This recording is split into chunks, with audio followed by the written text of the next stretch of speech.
தெறிக்கவிடும் காரம் நிறம் சுவையை தருகிறது. ஆச்சி மிளகாய் தூள் தெறிக்கவிடும் காரம் நிறம் சுவை.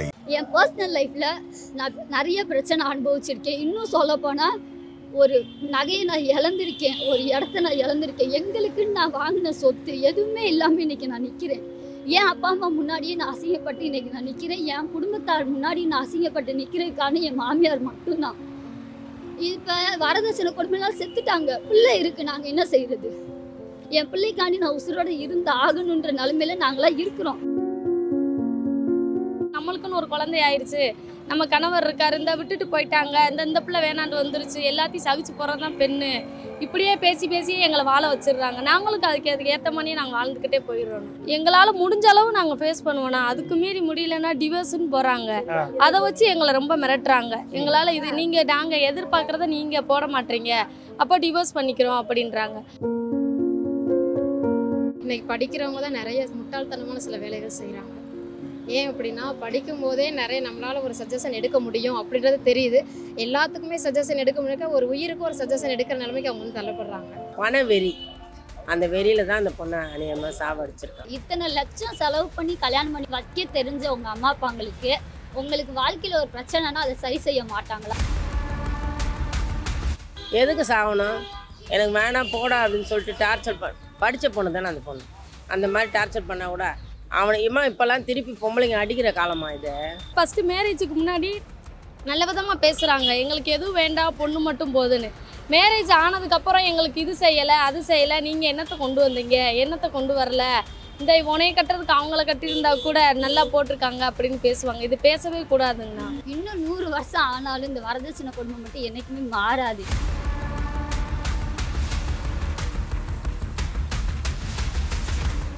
வணக்கம்மா. இப்போது கொஞ்ச நாள் முன்னாடி வரதட்சணை கொடுமையால் திருப்பூரில் ரித்தன்யான்னு ஒரு பொண்ணு இறந்து போனாங்க, கேள்விப்பட்டீங்களா? ஃபோனில் தான் வந்து பார்த்தேன். என்ன நினைக்கிறீங்கம்மா?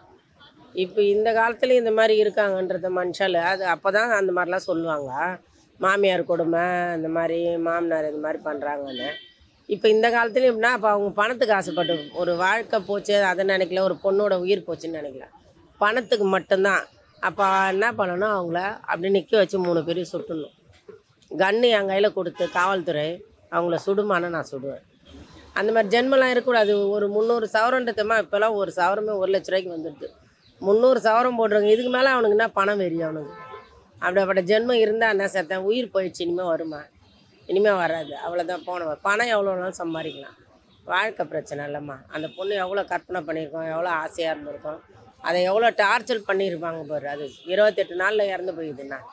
அப்போ என்ன பண்ணணும், அவங்களுக்கு ஒரு பொண்ணு இருந்தால் அவங்களுக்கு அந்த நிலமை தெரியும். அது வந்து எப்படி சொல்கிறதுனா பண வெறி, அந்த வெறியில் தான் அந்த பொண்ணை அநியமாக சாவடிச்சிருக்காங்க. இப்போ நம்ம அவங்க சைடு தப்பு சொல்லும்போது இங்கே ரித்தன்யாவோட வீட்லேயே அவங்க நிறைய வாட்டி போய் இந்த மாதிரி டார்ச்சர் பண்ணுறாங்கன்னு சொல்லியிருக்காங்க. அப்போது நம்ம ஜென்ரலாக சொசைட்டியில் பேசுவாங்கள்ல, பொறுத்துப்போ அட்ஜஸ்ட் பண்ணிப்போன்னு சொல்லுவாங்கள்ல, அதை பற்றி என்ன நினைக்கிறீங்க? இப்படிலாம் நடக்கும்னு பெற்றவங்களுக்கு தெரியாது. ஒரு பொண்ணு வாழலைன்னா புத்தி சொல்லி அனுப்புவாங்க. நீ போய் அவங்களுக்கு என்ன பொண்ணு வாழாது வந்துன்னா கஷ்டமாச்சே, நம்ம இவ்வளோ நாள் வாழத்துக்கு நல்லபடியாக போய் அதை குடும்பம் பண்ணிட்டேன்னு புத்தி சொல்கிறாங்க பெரியவங்க. அது ஏற்றுக்க மாட்டுதுங்க. அப்போ அங்கே நடக்கிற விஷயம் வந்து இவங்களுக்கு தெரியாதுல்ல. அந்த பொண்ணு வெளிப்படையாக சொல்லியிருக்காது, மேலோட்டமாக சொல்லியிருப்பா. அதனால நான் என்ன சொல்கிறேன்னா, ஒரு பெற்றவங்க முடிஞ்ச அளவுக்கு இப்போ இந்த மாதிரி இருக்கிறவங்க இனிமேனாலும் இந்த தவறு நடக்காத இருக்கிறதுக்கு பெற்றவங்க வந்து ஒரு பொண்ணு வந்து சொல்லுதுன்னா அதை உடனே விசாரித்து அந்த பொண்ணோட இது என்னவோ அதை நம்ம இது பண்ணணும். சரிப்பட்டா பார்க்கணும், சரி பண்ணால் டைவர்ஸ் பண்ணி கூப்பிட்டு வந்துடணும். அதுதானே. அதே மாதிரி பெண்களும் இவ்வளோ கோழத்தனமாக இருக்கக்கூடாதுமா. எதுக்கு சாகணும்? எனக்கு வேணாம் போடா அப்படின்னு சொல்லிட்டு டார்ச்சர் படித்த பொண்ணு தானே அந்த பொண்ணு. அந்த மாதிரி டார்ச்சர் பண்ணால் கூட இப்போல்லாம் திருப்பி பொம்பளைங்க அடிக்கிற காலமா இது? புரியுதுங்களா? இது சாதாரண. இப்போ அதுக்கு முன்னாடிலாம் பயந்து பயந்து வாழ்ந்தாங்க பொம்பளைங்க. இப்போலாம் அப்படிலாம் கிடையாது. எவ்வளோ பார்க்குறோம்மா நம்ம படத்தில், இயற்கையிலே ஒரு பொண்ணை வந்து டார்ச்சர் பண்ணால் அந்த பொண்ணு எப்படி அடிக்குது அப்படின்ட்டுலாம் அந்த மாதிரி அந்த பொண்ணு தப்பு பண்ணிக்குதுமா. அந்த மாதிரி செய்யக்கூடாது, அடிக்கணும். திருப்பி அவனை சாவடிச்சு வச்சுட்டு வந்துருக்கணும். ஜெயிலில் போனாலும் பரவாயில்லன்னு சொல்லிட்டு. இது ஒரு பயந்த சுபாவமாக இருக்க குழந்தை தற்கொலை பண்ணிக்கிட்டு இருக்கு. இது வந்து எப்படி சொல்கிறதுனா பெண்களுக்கு ரொம்ப கொடுமையான இது. அவங்களுக்கு தண்டனை உண்டுமா. இவ்வளோ நடந்ததுக்கு அப்புறம் அவர் அப்பா பேட்டி கொடுத்திருந்தாரு. என் பொண்ணு ஒருத்தனுக்கு ஒருத்தின்னு சொல்லிட்டு இறந்து போனதுல எனக்கு பெருமை தான்ங்கிற மாதிரி. அவர் பெருமை கிடையாதுமா, அவங்க சொல்லாங்க பெருமைன்னு. அப்போ அவங்களுக்கு அது பொண்ணு சாவறது சந்தோஷமா? அது பெருமை ஆகுது ஒருத்தனுக்கு ஒருத்தி. அதெல்லாம் இப்போ காலம்லாம் மாறி போச்சுமா. உனக்கும் அவங்களுக்கும் ஒத்து வர வேணாம்னு சொல்லி டைவர்ஸ் பண்ணிட்டு வந்தேன்னு விருப்பப்பட்டா இன்னொருத்தனோட வாழ, இல்லைன்னா இப்படியே வாழ்ந்துருப்போம். அதுக்காக நான் ஒருத்தனுக்கும் ஒருத்தி தான்றது அது அந்த காலம் உடங்கட்டை ஏறதெல்லாம். இப்போல்லாம் அதெல்லாம் செய்யவே கூடாது. பிடிச்சா வாழலாம், பிடிக்கலாம் போடான்ட்டு போயினே இருந்துடலாம். அப்படி தான் அவங்க சொல்கிற அவங்க அப்பா அந்த கருத்து எனக்கு ஏற்றுக்கிறது இல்லை. பண காசு இருக்கவங்க நிறையா பேர், பாதி பேர் ஏழை பொண்ணு தான் பார்த்து கல்யாணம் பண்ணுவாங்க. எப்படி வச்சுருக்கணும், பண காசு தேவையில்லை, வந்தால் போதுன்னு பார்ப்பாங்க. பாதி பேர் பணத்துக்காக தான் வாழ்வாங்க. பண காசு இருந்தால் மட்டும் லைஃப்பில் நல்லா வாழ முடியாது. அந்த மாதிரி ஒன்று நடக்கும். இப்போ அந்த பொண்ணு இவ்வளோ பிரச்சனை ஃபேஸ் பண்ணியிருக்குன்னு சொல்லிட்டு வீட்டிலலாம் போய் சொல்லியிருக்காங்க. ஆனால் வீட்டில் இருந்தும் அட்ஜஸ்ட் பண்ணி போகணும். பொண்ணு தானே, நீ அட்ஜஸ்ட் பண்ணிப்போ சரியாயிரும். அப்படி அட்ஜஸ்ட் பண்ணி வாழணும்னா அது நீங்கள் இருக்க இடத்துலே வாழ்ந்துட்டு போகலாம்ல. அட்ஜஸ்ட் பண்ணி அது இங்கிட்டு போய் சாவரோட பெற்றவங்க கூட இருந்துட்டு போகலாம்ல.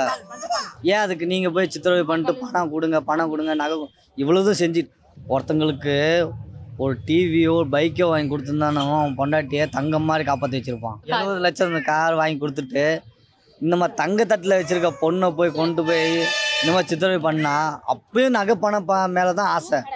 நீ சாவ போதுன்னா நகை பணமாக கொண்டு போக போகிற. அந்த அந்த குழிக்கு நோண்டுறதுக்கும் பணம் தான் தேவை. மண்ணுக்குள்ளே வைக்கிறதுக்கு அந்த மண்ணும் தூக்கிட்டு போக முடியாது. உன்னால் எதுவுமே தூக்கிட்டு போக முடியாது. ஏன்னா ஏற்றின சதை கொண்டு தான் போக முடியும். சதையும் கொண்டு எலும்பு கூட தான் போகும். அந்த எலும்பு கூடலாம் என்ன போக போகுது, மண்ணாக தான் போகுது. புருஷன் வீட்டு இருக்காங்களா அப்பா அம்மா, அவங்களுக்கெல்லாம் என்ன தண்டனை கிடைக்கணும் எனக்கு? அவங்களுக்கு என்ன இதே மாதிரி அவங்க அந்த பொண்ணுக்கு என்ன சித்திரவதை பண்ணாங்களோ அதே மாதிரி அதோட டபுள் மங்கு அவங்களுக்கு கிடைக்கும். நரகத்துக்கும் போகாமல் சொர்க்கத்துக்கும் போகாமல் நடுவுசில் மாட்டிட்டு அழியணும். அந்த மாதிரி வாழ்க்கையில் எந்த லைஃப்லும் கிடைக்காத மாதிரி லைஃப் அவங்களுக்கு கிடைக்கும், கண்டிப்பாக கிடைக்கும். ஏம்மா இந்த மாதிரி பொண்ணை நம்ம விட்டோம்னு அவங்க நினச்சி சாவாங்க பார்த்தீங்களா. நோயில் மாட்டிக்கிட்டு அதில் மாட்டிக்கிட்டு சித்திரவாயி ரொம்ப மோசமாக அந்த நோயே சரியாகாத மாதிரி ஒரு வியாதி வந்து அவங்களுக்கும் லைஃப்பில் வாழவே முடியாது. அவங்களால சாவணும்னு நினச்சாலும் சாவக்கூடாது. அந்த மாதிரி லைஃப்பில் அவங்க வந்துடணும். அதான் ஒரு நல்ல அந்த பொண்ணுக்கு ஆத்ம சாந்தி அணியிற முடிக்கும். அவங்களுக்கு நிம்மதி கிடைக்கவே நல்ல சாவு கிடைக்காது. ரெண்டு சைடுமே இதை அப்ரிஷியேட் பண்ணுறாங்க.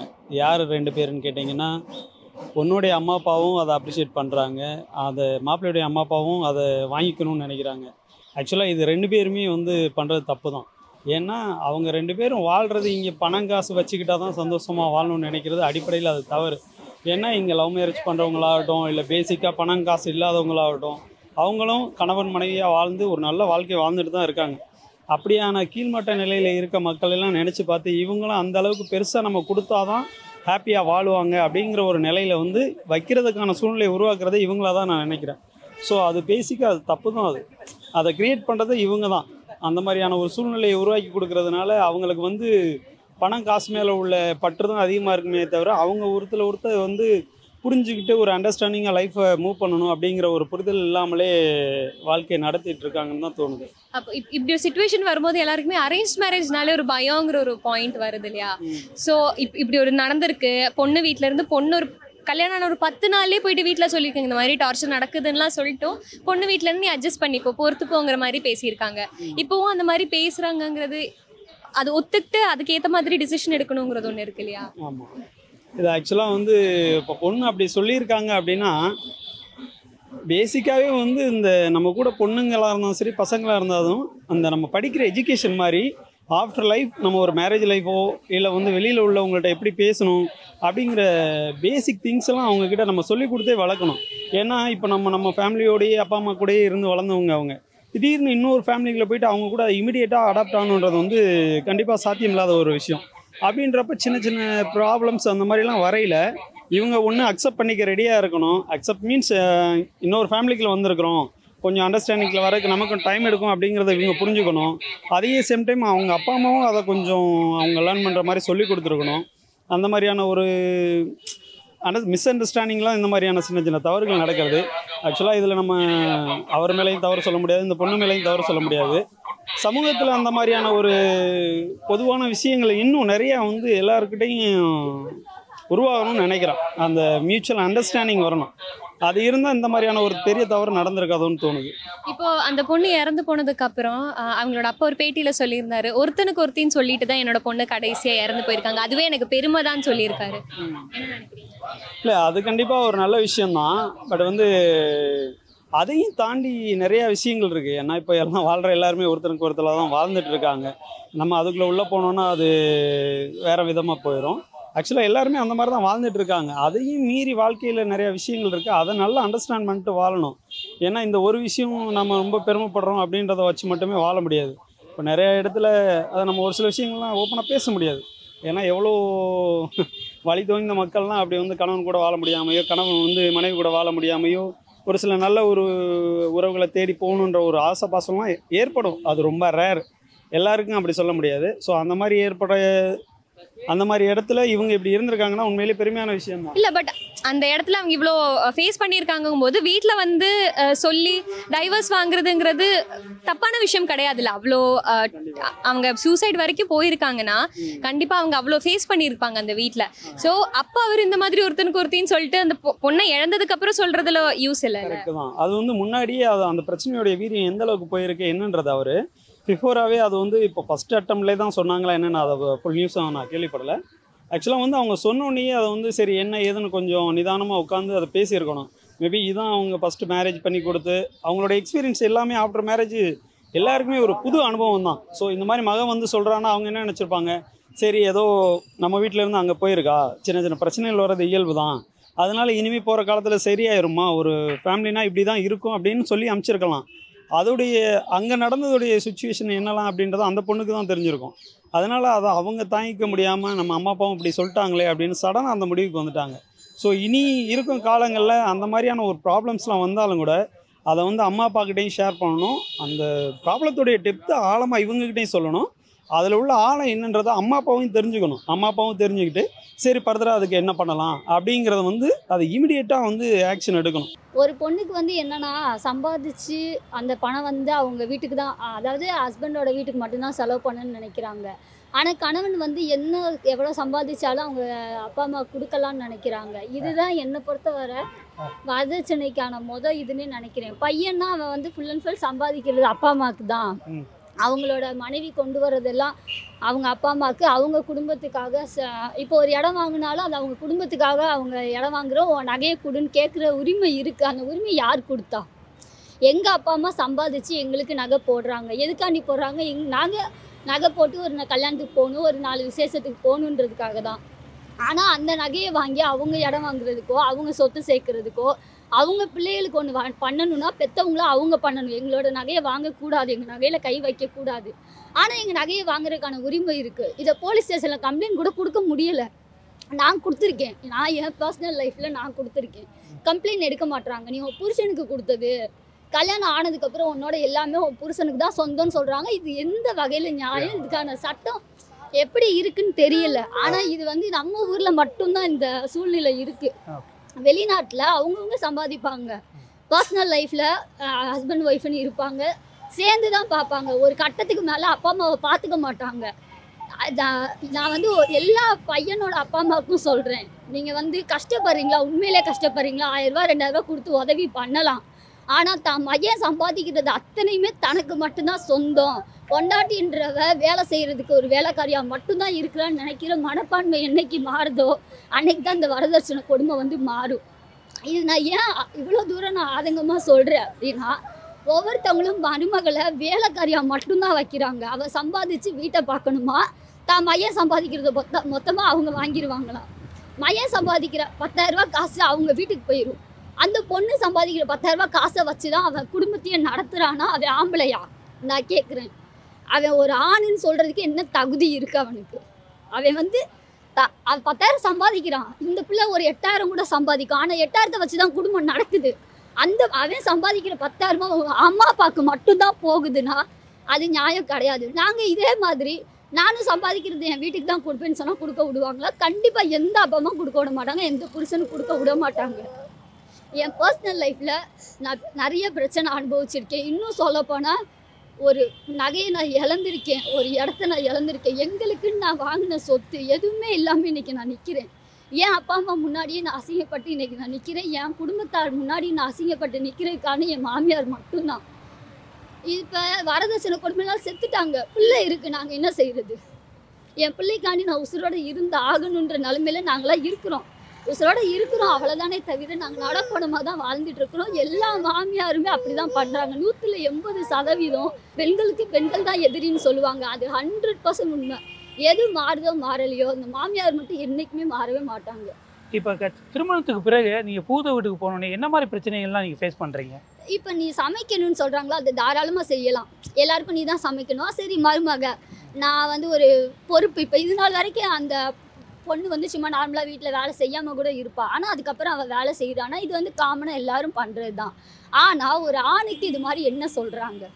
நீ கல்யாணம் ஆயிடுச்சு, உன் பொண்டாட்டியோட வெளியே போயே ஆகணும், ஞாயிற்றுக்கிழமை வெளியே கூட்டிகிட்டு போகணுன்னு சொல்கிறாங்களா? கிடையாது. ஒரு பொண்ணு 5 விஷயம் நான் சொல்கிறேன். ஒரு பொண்ணு கல்யாணம் ஆனதுக்கப்புறம் பெத்த வீட்டுக்கு அவங்க அப்பா அம்மா வீட்டுக்கு சொந்த வீட்டுக்கு போகிறதுக்கு இருப்பா. அவள் வந்து பெர்மிஷன் வாங்கணும். ஒரு பையனுக்கு அந்த பெர்மிஷன் கேட்க வேண்டியது இருக்கா? எனக்கு பிடிக்கலோ பிடிக்கலையோ என் மாமியார் வீட்டில் நான் இருந்தே ஆகணும். இது எந்த பையனாவது எங்கள் அப்பா அம்மா வீட்டுக்கு வர்றதுக்கு உனக்கு பிடிச்சிருக்கா, நீ வரியான்னு கேட்பானா? கேட்க மாட்டான். ஆனால் நாங்கள் அவங்களுக்கு பிடிக்குதோ பிடிக்கலையோ நாங்கள் போகாமல் இருக்கணும். இல்லை அவங்க இப்போ என் புருஷன் என் வீட்டுக்கு வரான்னா ஒரு நாள்லேயே நான் கிளம்பி ஆகணும். ஆனால் அவங்க எத்தனை நாள் வேணால் அவங்க அப்பா அம்மாவோட இருப்பாங்க. இது மொதல் விஷயம். 2வது விஷயம், நான் வந்து ஒரு 1000 ரூபா கொடுக்கறனாலும் என் புருஷங்கிட்ட கேட்கணும். கேட்டுட்டு தான் நான் கொடுக்க முடியும், கேட்காம நான் செய்ய முடியாது. ஆனால் என்கிட்ட கேட்காம பெர்மிஷன் வாங்காமல் என்னோட எந்த அனுமதியும் இல்லாமல் அவங்க எவ்வளோ நாளும் அவங்க வீட்டுக்கு கொடுக்கலாம்.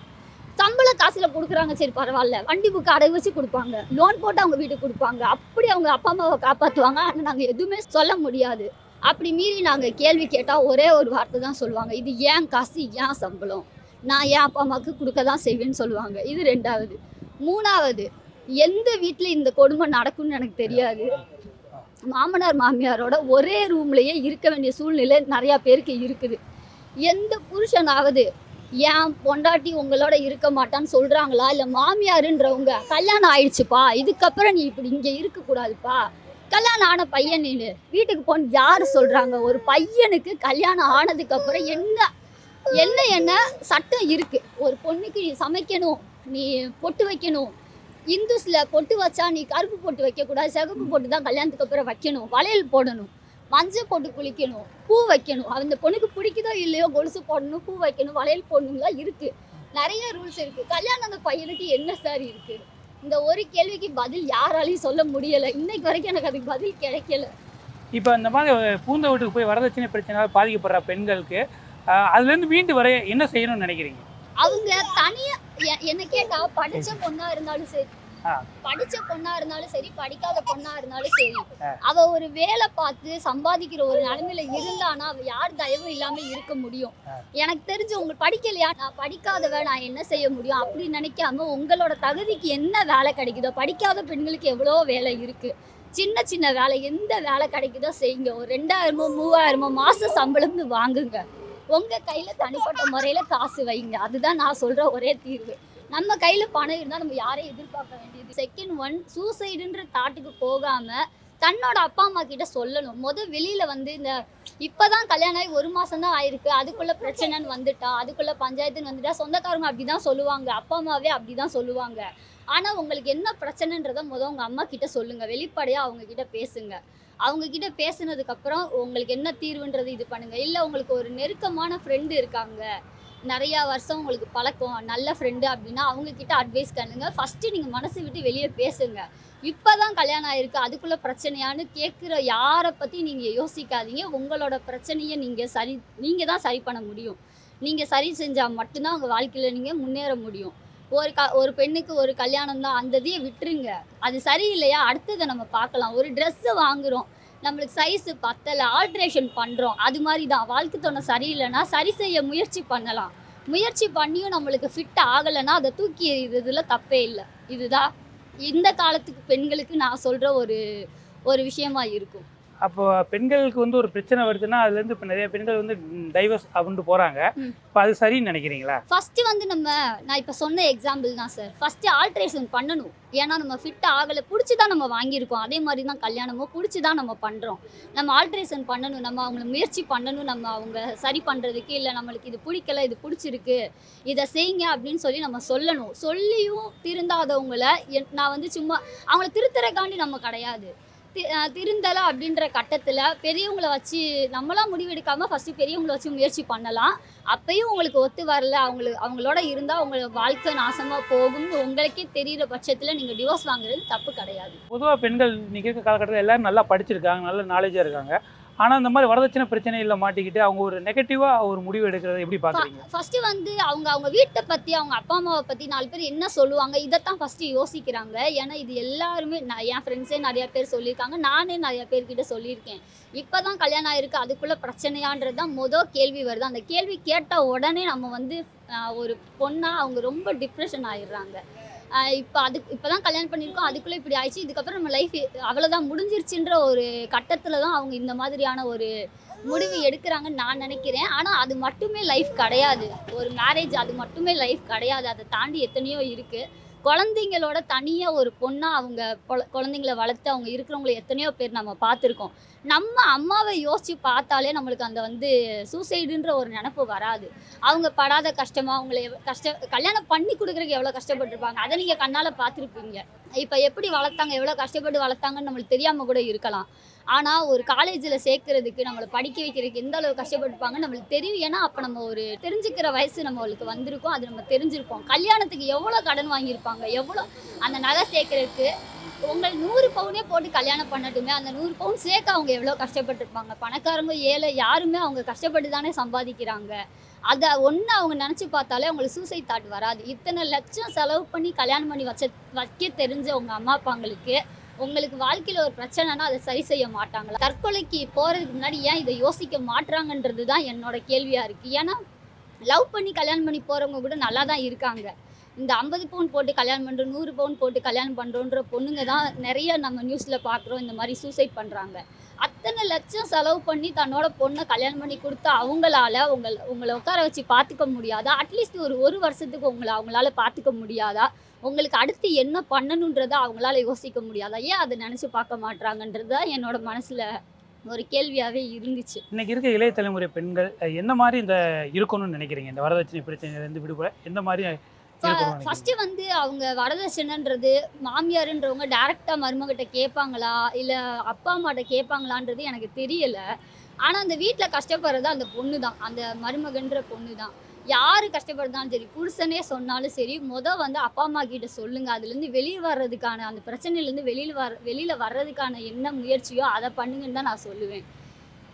இப்போ அது பண்ணாமல் இருக்கணும் அப்படின்னா அப்படி இருக்க முடியாது. இன்னும் 100 வருஷம் ஆனாலும் இந்த வரதட்சணை கொடுமை மட்டும் என்றைக்குமே மாறாது. இது சொல்கிறாங்க இப்போ வந்து மாறிடுச்சு, பொண்ணு வந்து நிறையா படித்த கவர்மெண்ட் மாப்பிள்ளை வேணும், இவ்வளோ 40,000 சம்பளம் வாங்குகிற மாப்பிள்ளை தான் வேணும் அப்படிலாம் சொல்கிறாங்க. இப்போ காலம் மாறிடுச்சு, முன்ன மாதிரி கிடையாதுன்னு சொல்கிறாங்க.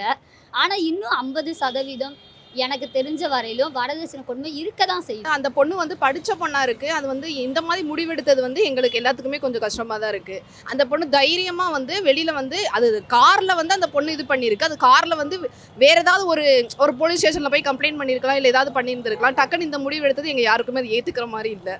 அது ரொம்ப கஷ்டமாக தான் இருக்குது எங்களுக்கு. இனிமேல் வர பொண்ணுங்கள் வந்து எல்லாருமே எப்படி இருக்கணும்னா தைரியமாக இருக்கணும்.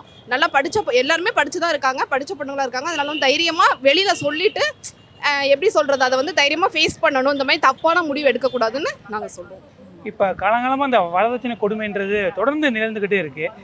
இதை எப்படி பார்க்குறீங்க நீங்கள்? இது வந்து வரதட்சணை வந்து ஃபஸ்ட்டு ஒழிக்கணும். அதாவது பேரண்ட்ஸ் வந்து அவங்களாம் இஷ்டப்பட்டு வந்து போடணும், நகையெல்லாம் போடணும். யாரும் வந்து டிமாண்ட் பண்ணக்கூடாது, இவ்வளோ போடுங்க அவ்வளோ போடுங்கன்னு யாரும் கேட்கக்கூடாது. இவங்க இஷ்டப்பட்டு பொண்ணுங்களுக்கு எவ்வளோ போடுறாங்களோ அதை ஏற்றுக்கிறணும், அவ்வளோதான். கல்யாணத்துக்கு அப்புறம் தான் இந்த மாதிரி பிரச்சனையை ஃபேஸ் பண்ண போகிறாங்க. அப்படி கல்யாணத்துக்கு முன்னாடி அந்த மாதிரி ஒரு நிகழ்வு இருக்க மாட்டுது. அதுக்கப்புறம் நடக்கிறப்ப அதை பெண்கள் அதுலேருந்து எப்படி விடுபடணும்னு நினைக்கிறீங்க? அதுக்கப்புறம் அவங்களுக்கு அந்த மாதிரி கொடுமை நடக்குதுன்னு தெரிஞ்சாலே அவங்க வந்து வெளியில் வந்து அவங்க தைரியமாக வெளில வந்து அவங்க சொல்லணும். நாங்கள் எல்லாத்துலேயுமே வந்து சொல்லணும். போலீஸில் வந்து கம்ப்ளைண்ட் பண்ணணும். போலீஸும் அதுக்கு வந்து சப்போர்ட்டிவாக இருக்கணும். இந்த மாதிரி சொன்னாங்க அப்பா அம்மாட்ட சொன்னாலுமே அவங்க வந்து என்ன பண்ணுவாங்கன்னா அப்பா அம்மா வந்து பிள்ளைங்களை வந்து வாழணும் அப்படின்னு தான் நினைப்பாங்க சில எல்லாருமே. ஆனால் வந்து அவங்க போலீஸில் வந்து சொல்லி கம்ப்ளைண்ட் பண்ணி அதுக்கு வந்து ஆக்ஷன் எடுக்கணும், டக்குன்னு ஆக்ஷன் எடுத்து அவங்க இது பண்ணணும். இன்னைக்கு இருக்க இளைய தலைமுறை பெண்களுக்கு நீங்கள் என்ன சொல்ல வர்றீங்க? எல்லாருமே தைரியமாக இருங்க, யாருமே வந்து கோலத்தனமாக முடிவு எடுக்காதீங்க.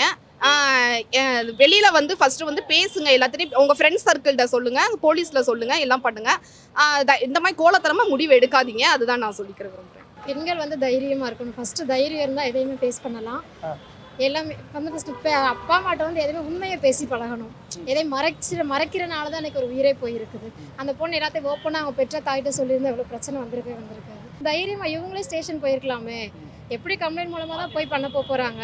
ஒன்று இவங்க பேஸ் பண்ண தைரியம் இருந்துச்சுன்னா டேரெக்டாகவே போயிருக்கலாம். மகளிருக்காக இப்போ எவ்வளவோ நிறைய வந்து கவர்மெண்ட் நடவடிக்கை எடுக்க தான் செய்கிறாங்க. இவங்களே நேராகவே போயிருக்கலாம், ஸ்டேஷன் போய் இவங்க ஒரு கம்ப்ளைண்ட் பண்ணியிருக்கலாம். இல்லை இவங்களே வந்து இப்போ நிறைய என்ன சொல்கிறது, மகளிருக்காக நிறைய பண்ணிகிட்ருக்குறாங்க.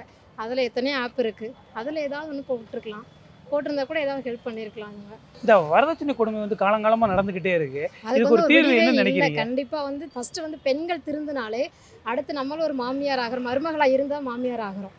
அப்போ மருமகளை நம்ம என்ன ஸ்டேஜில் மாமியார் நம்மளை பார்த்தாங்களோ அதை நம்மளுக்கு வர்ற பொண்ணை வந்து நம்ம பார்க்காம இருந்தாலே இந்த பிரச்சனைக்கு வந்து ஒரு தீர்வு உண்டு. பெண்கள் திருமணத்துக்கு பிறகு தான் வந்து அந்த பிரச்சனையை ஃபேஸ் பண்ண ஆரம்பிக்கிறாங்க. அதுக்கு முன்னாடியே சொல்லியிருந்தா கூட பெண்கள் விளையிடுவாங்க அந்த பிரச்சனையிலேருந்து.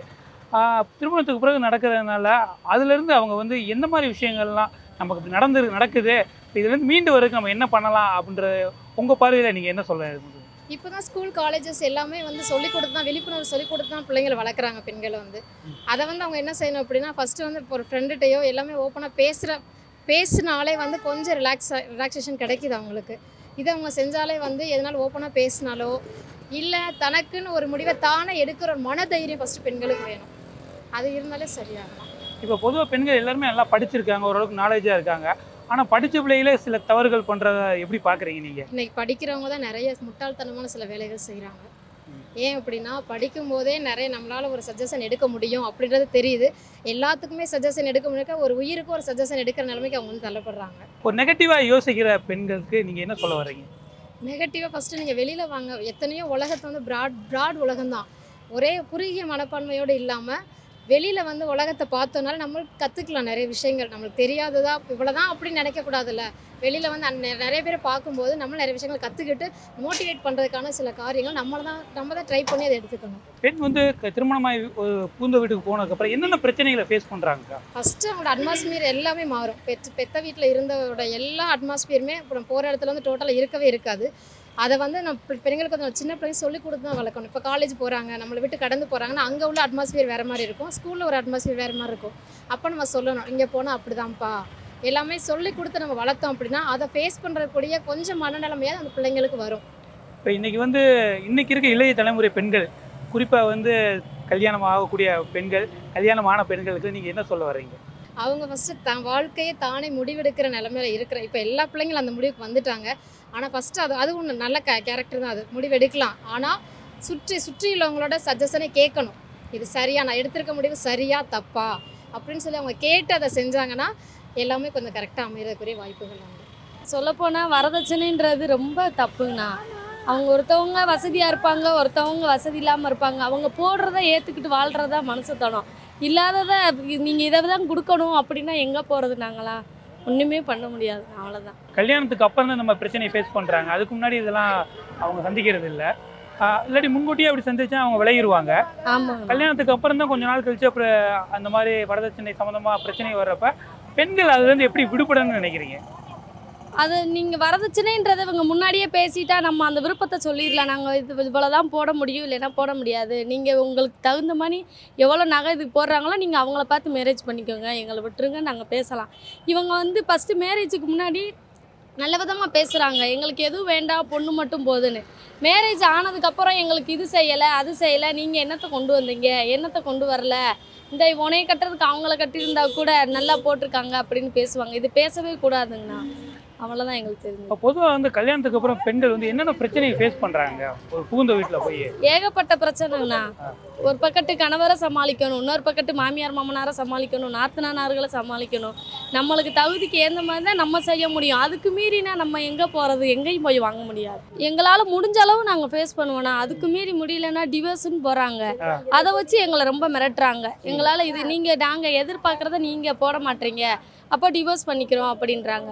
அப்போ நம்ம என்ன செய்கிறது, டிவோர்ஸ் கொடுக்குறாங்களே அப்படின்னு அந்த இதை ஏற்றுக்கிட்டு நம்ம சகிச்சு வாழ்ந்து தான் ஆகிறாப்புல இருக்குது. ஒரு தவிர்க்க முடியாத சூழ்நிலை வர்றப்ப, டிவோர்ஸ்னு வர்றப்ப அது சரின்னு நினைக்கிறீங்களா, தவறு நினைக்கிறீங்களா? அது தவறு தான்.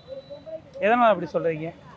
ஒரு இப்போ அவங்க கேட்குற நகை நட்டு பொருள் காசு பணத்துக்காக ஒரு டிவோர்ஸ் பண்ணுறாங்க. அது எதுக்கு பண்ணணும்? அப்போ எதுக்கு திருமணம்ன்றது? பாதியிலே டிவோர்ஸ் பண்ணுறதுக்காக திருமணமே வேணாமே, அதுக்கு திருமணம் பண்ணாமே நம்ம அம்மா அப்பா வீட்டிலே இருந்துட்டு போயிடலாம் கடைசி இறுதி. காலங்காலமாக இந்த வரதட்சணை பிரச்சனை அப்படின்னு ஒன்று இருந்து வருது. பொதுவாக நீங்கள் எப்படி பார்க்குறீங்க அதை? அது தப்பு தாங்கண்ணா. ஒருத்தவங்க வசதியாக இருக்காங்க, அதனால் அவங்க செய்கிறாங்க. ஒருத்தவங்க வசதி இல்லை, அவங்களால செய்ய முடியலை. அதுக்கு என்ன பண்ண முடியும்? ஒன்றுமே பண்ண முடியாது. ஒரு புகுந்த வீட்டுக்கு போனப்போ இந்த மாதிரி ஒரு பிரச்சனை வர்றப்ப பெண்கள் வந்து என்ன மாதிரி விஷயங்கள்லாம் ஃபாலோ பண்ணால் அதுலேருந்து அந்த பிரச்சனையிலேருந்து விடுபடுவான்னு நினைக்கிறீங்க? அது இன்ன வரையும் எங்களுக்கு சொல்யூஷனே கிடைக்க மாட்டேதுங்கண்ணா. எப்படி பண்ணால் இதை ஃபேஸ் பண்ண முடியுன்ற எதுவுமே எங்களுக்கு தெரிய மாட்டேது. நீங்கள் பண்ணுறத பண்ணுங்க, எங்கள் வேலையை நாங்கள் பார்த்துக்கிட்டே இருப்போம்னு தான் சொல்கிறாங்க. இல்லை, உங்களுக்கு ஒரு ஐடியா இருக்கும்ல, சரி இந்த மாதிரி இப்போ பார்த்தீங்கன்னா இப்போ நீங்கள் பல நியூஸ் பார்க்குறீங்க, ஒரு விஷயம் இருக்குது, ஒரு நெகட்டிவ் தேவையே கிடையாது, இல்லை பாசிட்டிவாக எந்த வேணால் முடிவு எடுக்கலாம்ல. இன்றைக்கி இருக்க பெண்கள் பொதுவாக எல்லாருமே நல்லா படிச்சிருக்காங்க, நல்லா ஒரு நாலேஜோடு இருக்காங்க. அந்த மாதிரி எந்த மாதிரி விஷயங்கள் முன்னெடுக்கணும்னு நினைக்கிறீங்க? இதுதானே எங்களுக்கு தெரியவே மாட்டுது. என்ன சொல்யூஷன் இருக்குது, எங்கிட்டு போய் பேஸ் பண்ணுறது, எதுவுமே எங்களுக்கு இன்னும் புரிய மாட்டுது. அப்படியே லைஃப் ஓடிக்கிட்டே இருக்குது. அவங்க என்ன பண்ணாலும் பண்ணட்டும், நம்மளுக்கு தேவை. நம்மளுக்குன்னு ஒரு குழந்தை ஆயிடுச்சு, நம்ம கணவர் இருக்கார், இந்த விட்டுட்டு போயிட்டாங்க, இந்த பிள்ளை வேணாண்டு வந்துருச்சு, எல்லாத்தையும் சகிச்சு போகிறது தான் பெண்ணு. இப்படியே பேசியே எங்களை வாழ வச்சிடுறாங்க. நாங்களுக்கு அதுக்கு ஏற்ற மாதிரியே நாங்கள் வாழ்ந்துக்கிட்டே போயிடுறோம். தீர்வுன்னா என்ன நினைக்கிறீங்க நீங்கள்? தீர்வுனா இது வரதட்சணைன்றது வரவே கூடாதுண்ணா. பொண்ணுக்கு மாப்பிள்ளையை பிடிச்சிருக்கா, மாப்பிள்ளைக்கு பொண்ணை பிடிச்சிருக்கா, திருமணத்தை பண்ணி வைங்கன்னு இப்படி போயிடணும். வரதட்சணைன்றது தகுதியை இது பண்ணுது. அதுதான் ரொம்ப கஷ்டமாக இருக்குது. நீங்கள் கீழே இருக்கீங்க, அவங்க மேலே இருக்காங்க அப்படின்றது தான் ரொம்ப இதாக இருக்குது.